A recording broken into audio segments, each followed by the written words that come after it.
Steve Borthwick, their director of replay, an active part in the warm-up as they drive Connacht back now and take them on up front as they try to drive them back. The referee with an arm outstretched again. Juan Pablo Sakino, the Argentinian international, forward with that one. Referee is Matthew Reynal. Richard Wigglesworth moves it back there towards Jasper Visa, the South African back row. Forward with that one inside the 22-metre line, away to our left-hand side. Back there with Nick Dolly, who started the whole process there. Shane Delahunt tries to get the ball back from him, and it's available here as Freddie Burns moves it away to the right-hand side. There's a chance here now as the ball has moved in. The referee was playing advantage. He has said there is no advantage, and he has already raised his arm aloft, so it's a second penalty for Leicester. He was playing advantage a minute, in fact just 2 minutes gone here as Freddie Burns hammers it into touch across on that far side.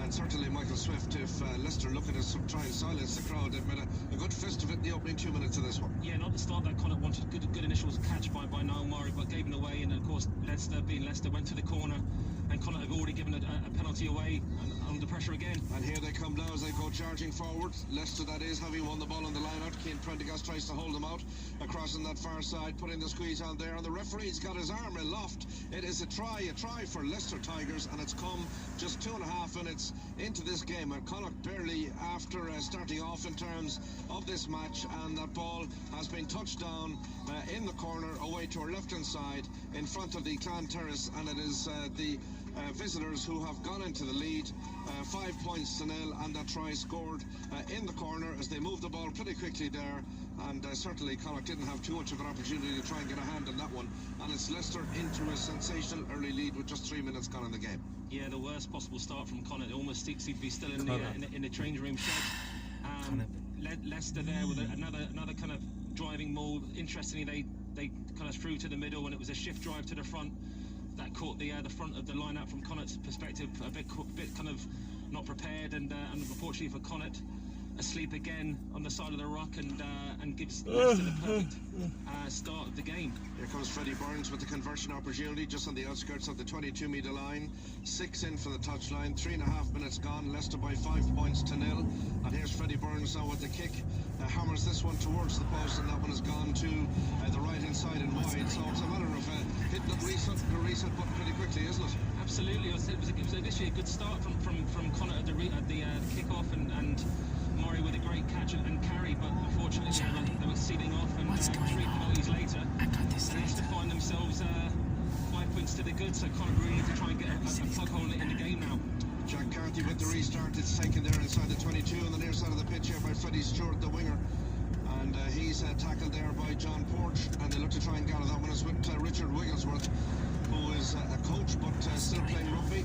Wraps his left boot around that one, kicks it up in the air, taken by Tiernan O'Halloran. Tiernan O'Halloran there, wrong foot, Kenny Murray Valu carries it over the halfway line, looks to try and bring it towards the 10-metre line as that ball is swept back in field. There's good work there by Kieran Marmion, and he looks to gather that one again. A razor old pass from him back there with Jack Carthy with the long kick, and that ball is taken there inside the 22-metre line, tap back there. Wigglesworth moves it back in, and it is gone out back towards Bryce Hegarty, the fullback. Kicks it down the pitch, is taken outside the 10-metre line, or 22 on the near side by Jack Carthy. Gathers that one, kicks it down long, and it's taken very, very comfortably inside the 22 by Bryce Hegarty. Moves it back now towards Freddie Burns, gets the kick away, kicks it down the pitch, and taken by John Porch.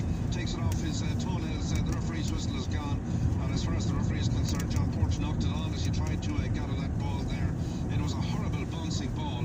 Perhaps maybe trying to control with his foot might have been the better option, but it was a good kick by Freddie Burns, but just John Porch massively unlucky there. The ball did go forward off his hands rather than trying to trap it sort of soccer style. He didn't, and it's going to be a scrum. The scrum will be for Leicester, and they will certainly feel that they have an advantage at scrum time. Absolutely. We've talked about the scrum all week, and I think even Connacht talking during the week around how they thought that Leicester were chasing their feet on impact in their game at Welford Road and trying to get in the referee's ear ahead of that. But a massive test today. Ellis Genge against Finley Beelum at a tie head could be the making of this game. That's how much it's important, the set piece, that Leicester feel that they can get dominant. So it'll be really interesting to see how it curtails. Well, it's Joe Hayes, the try scorer, up against Matthew Burke on the other side of the scrum. The referee has just asked the 2 front rows to get themselves sorted out. It's a scrum for Connacht outside their own 22-metre line, 15 in for the touchline across cross on the far side, 6 minutes gone. And Leicester already ahead by 5 points to nil. Joe Hayes, the prop forward, with the try early on in the game. And Matthew Reynal having a chat there now with Shane Delahunt and his opposite number, Nick Dolly, an English international.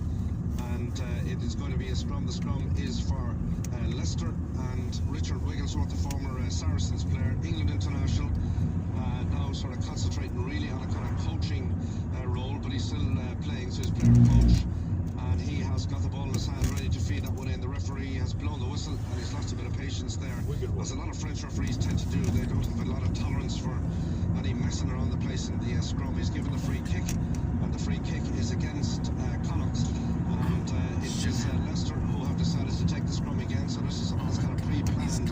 Ellis Genge on one side, Nick Dolly in the centre, and Joe Hayes, that's their front row, up against Shane Delahunt on one side with Matthew Burke and Finlay Bealham. And certainly it is the six of them who are going to determine what's going to happen in the next couple of minutes or so, as Richard Wigglesworth looks to feed this one into the scrum. 15 in for the touchline in front of the Clan Terrace, and playing from right to left. Ball at the feet of Jasper Wiese to gather that one out, comes off on a sniping run there, gets on the challenge of Keane Prendergast. Missed him. Wigglesworth moves it back and feels an opportunity here now as they look to carry it. Leicester, that is, towards the 22-minute line back there now, but Ellis Genge dances his way around the challenge there. Looks to bring play towards the 22-metre line. They look as if they have initially lost control of it, but they've got it back. Referee's whistle has gone. He's called play back there because the ball was lost in contact with the Leicester player, and it's going to be a scrum. The scrum will be for Connacht outside their own 22-metre line, but they haven't had any of the ball, Michael Swift, have they? No, absolutely. I mean, that was a good defensive set there by Connacht. Really aggressive line speed, and managed to force the turnover. A really good carry from the number 8 for Leicester, Beast. I think there was talk he almost signed for Connacht, but decided to go to Leicester instead. It's been a real find of the season for them.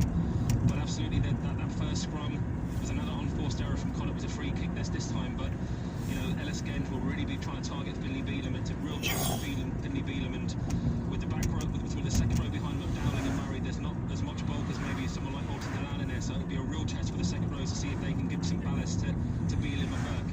Here comes Kieran Marion with the scrum feed again. The referee has blown the whistle, and again the referee has penalised Connacht there for trying to get the early shunt on. The referee standing at the Matthew Burke side of the house there.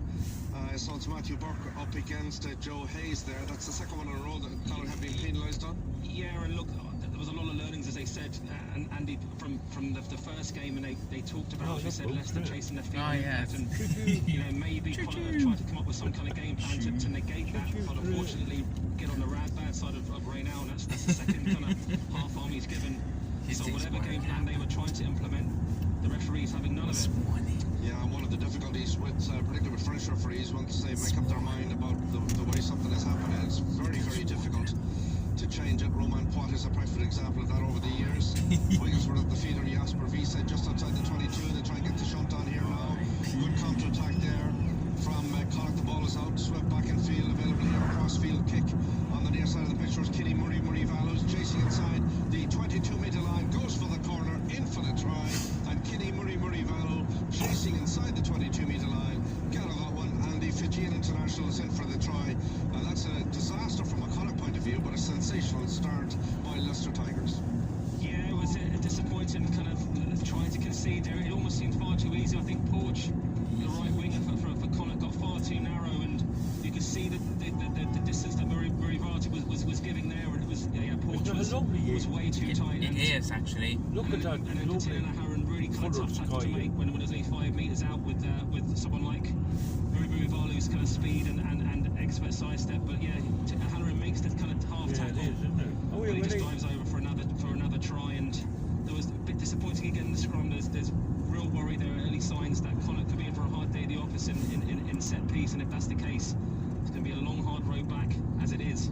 Freddie Burns with the conversion opportunity then just outside the 22-metre line, 3 or 4 metres in from the touchline on the near side of the pitch, and he has got the chance here now to add the additional couple of points there. Freddie Burns with the kick there, and that one is after hitting off the outside of the post and dropping down. I mean, he was 1 out of 3 coming into this match in European rugby. He's now 0 out of 2. So you wouldn't like to be done at an all kicking competition with him, would you? No, absolutely. And I'm not sure if he's ever played here before, and there is kind of a testing wind. Ah, today. look It's at not these, the howling, winners, but Jack. it's definitely kind of Yeah. swirling a bit. But Connacht just need to get some kind of footprint into this game. Jack Carty with the restart. It's taken there Come on this below, near isn't side it? of the pitch here now Yeah. by Callum Green, just on the outskirts of the 22. Back to Richard Wigglesworth. Looks to take control of that one there. Porch trying to put pressure on him. Thumps it up in the air. Tiernan O'Hanlon's underneath that one on the halfway line. Comes in the counter-attack. Good work there by Tiernan now. That's where they are, Plays it back Croft, and field isn't towards it? Jared Outside Butler. right Carries hand. it towards the 10 That's metre right. line now. Connacht on the front foot. Marmion away to his left-hand side. It's popped up there towards Keane Prendergast. Carries it now towards the 10 metre line across to that far side. Swept back in field there. Matthew Burke has it. It's taken two fellas to stop him. Back with Marmion towards the Jack Carthy in. Taken there by Sammy Arnold. Popped it in there now. And available here now on this near side of the pitch as Arnold reloads and carries that one there inside the Leicester half of the pitch. It's back available here now as Connacht are stung into action. Matt Healy carries it over the halfway line, available as it is brought into a central midfield position. 15 for the touchdown. Marmion switches direction. Porch moves it on the near side of the pitch. And there's a chance as Sammy Arnold has it and he fires it back in field.